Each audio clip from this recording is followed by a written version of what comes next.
আজকে এই বিদায়ের দিনে আমি গভীর শ্রদ্ধা জানাই প্রতিটি নার্সিং স্টুডেন্টকে, যারা শুধু সেবার পোশাক পরে না, বরং মানবতার প্রতীক হয়ে ওঠে। কিন্তু এ কথাও আমরা জানি, এই পৃথিবীর এক কোণে এখনো মেয়েদের চোখ বেঁধে রাখা হয়, তাদের স্বপ্ন গিলে ফেলে তালিবান মনস্ক অন্ধকার, যেখানে মেয়েদের জ্ঞানের আলোকে ভয় করা হয়।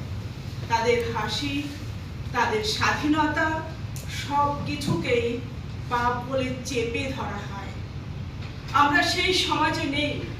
আমরা বিশ্বাস করি নারীর শিক্ষা, নারীর সম্মান, নারীর স্বাধীনতাই সভ্যতার মানদণ্ড।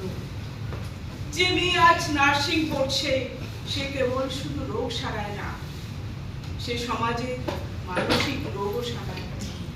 অসহিষ্ণুতা, হীনমনস্কতা আর অন্ধত্বের বিরুদ্ধে দাঁড়িয়ে আজ এই বিদায়ের দিনে আমি শুধু বলবো, তোমাদের জ্ঞান, করুণা, সাহস আর মানবতা এই পৃথিবীতে আরো সুন্দর করে তুলবে। কোনো তালিবান মানসিকতা তোমাদের আলো নিভিয়ে দিতে পারবে না। তোমরাই আগামী দিনের আশার নাম। তোমাদের চোখে নতুন পৃথিবী জেগে উঠুক। তালিবান ভয় পাক মেয়েদের চোখের আলোকে, কারণ সেই আলোয় সত্যি দেখা যায় অন্ধকারের আসল রূপ। আজ তোমরা যারা ফেয়ারওয়েল নিচ্ছ, তোমাদের হাতে আছে মানবতার আলো।